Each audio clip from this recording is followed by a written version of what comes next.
Today I'm going to be sharing with you guys my favorite breakfast casserole recipe with a gluten-free sausage gravy. I will show you 3 ways how to make this with just sausage, gluten-free sausage gravy, or just regular sausage gravy. So make sure you stay tuned and you see how I make this.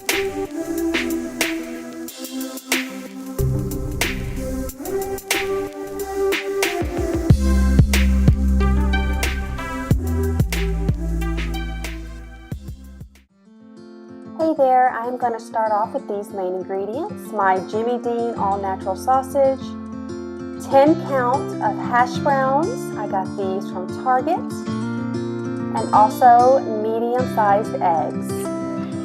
Hey y'all, so today I'm going to do a breakfast casserole. It is by far one of the most delicious breakfast casseroles I have ever made, and I'm going to add my little spin on it with some gluten-free sausage gravy. If you do not need to follow a gluten-free lifestyle, you can substitute the gluten-free flour with regular all-purpose flour, or you can not do the gravy at all and just add the sausage. I'll show you how to incorporate whatever you choose to do. Okay, first things first, I like to turn my oven on and just cook these as directed.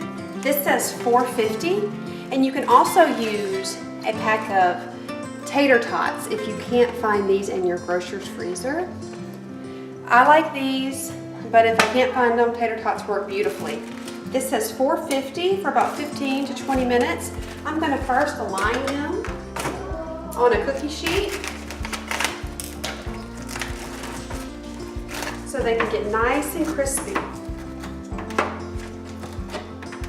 While these are cooking, I will be browning up the sausage.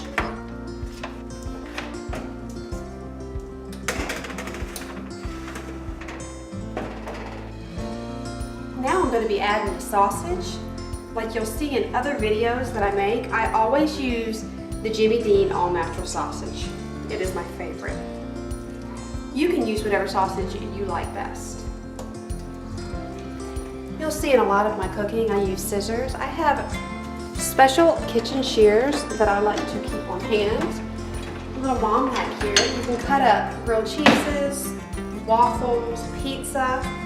Special scissors specifically for that in your kitchen. It's so much easier than trying to cut them up with a knife, especially when you have hungry toddlers or kids. So now I'm just going to be loosening up this sausage here, and I'm going to let it cook, and I'm going to brown it like you usually would. You don't need to add any seasonings as the sausage already is seasoned beautifully. Here I'm going to be taking about 8 to 10 eggs. These are medium-sized eggs. If you have small eggs, go ahead and do 10 to 12.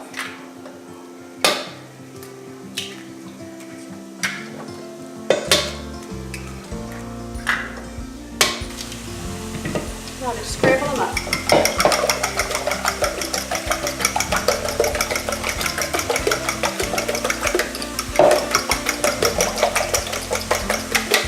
And the more you fluff them, the more you scramble them, you're incorporating air, the fluffier they will get. So then therefore you don't really need to add milk or anything like that. See how nice, beautiful these are?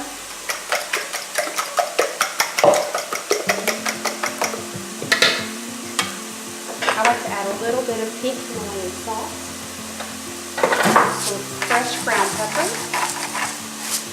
and the secret here, which is a rather unlikely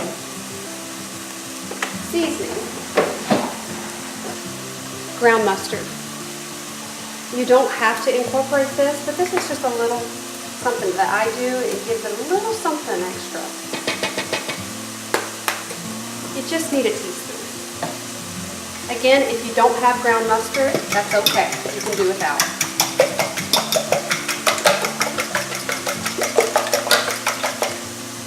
Now I'm going to set these aside and wait until it's time to add them.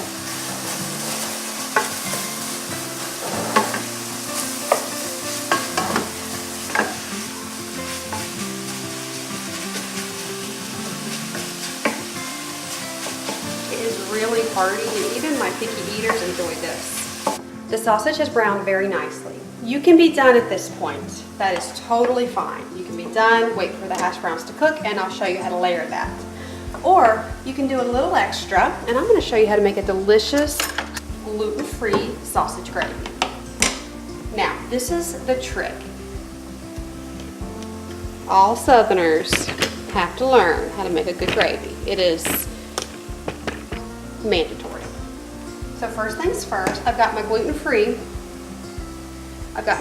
flour here. I use the Pillsbury gluten-free flour. I find it at Walmart. It has everything already in it. It's perfect. You use the gluten-free flour of choice. This is what I prefer. And then I take a sprinkle, about a tablespoon, and I just sprinkle it on top of the sausage, just like that.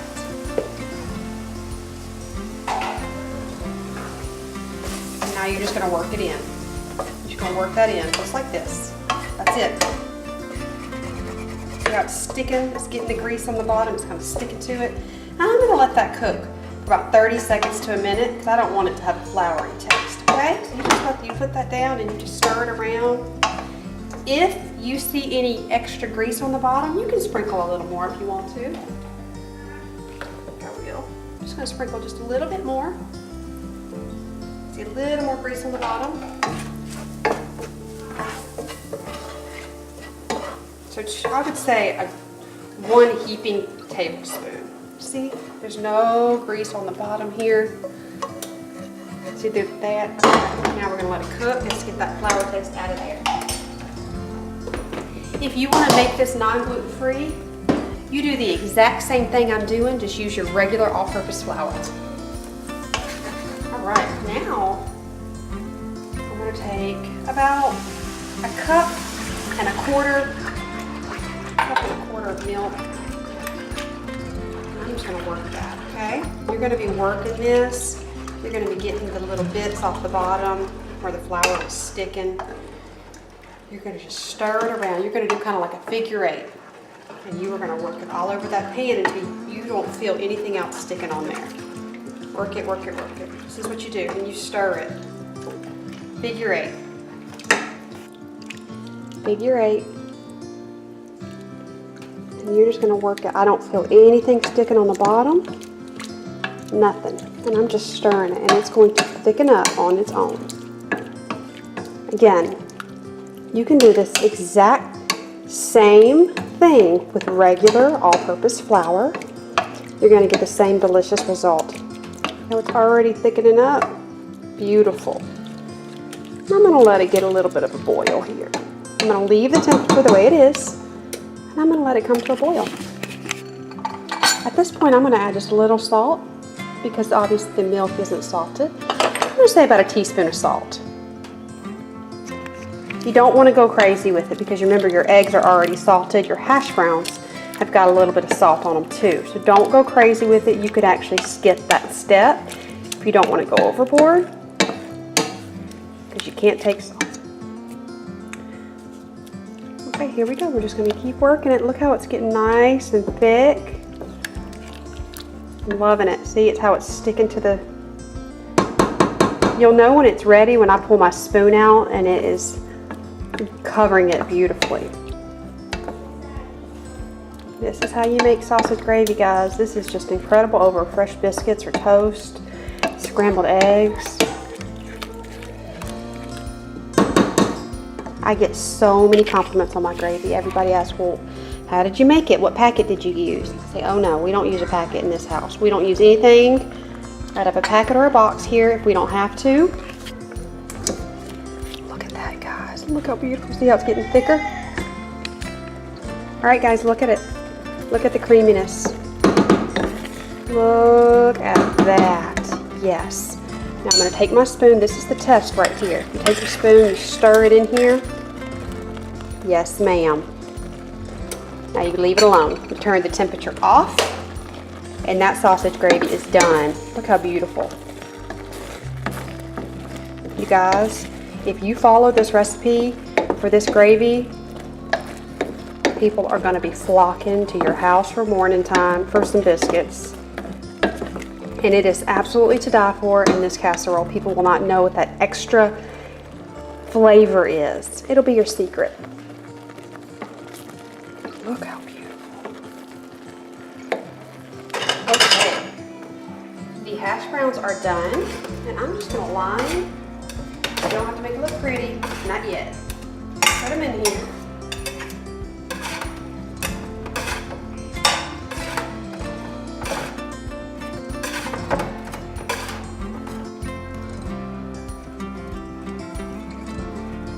And I'm gonna just line this 13 by 9 dish.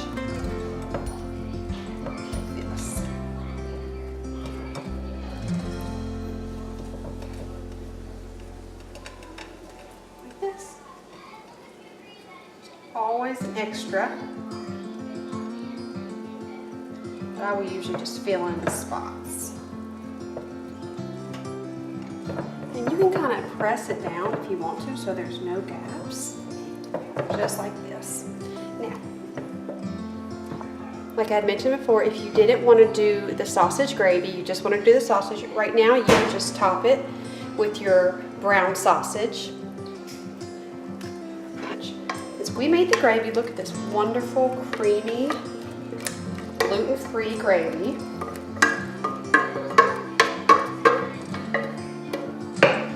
Smear it all over. Just smear it all over it.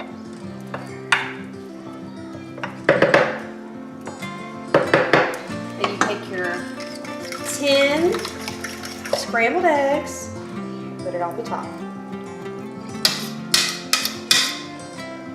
Yes,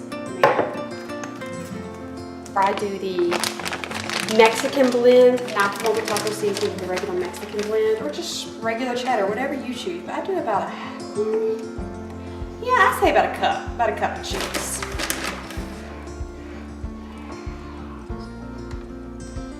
Sprinkle the top of it. This is what it looks like.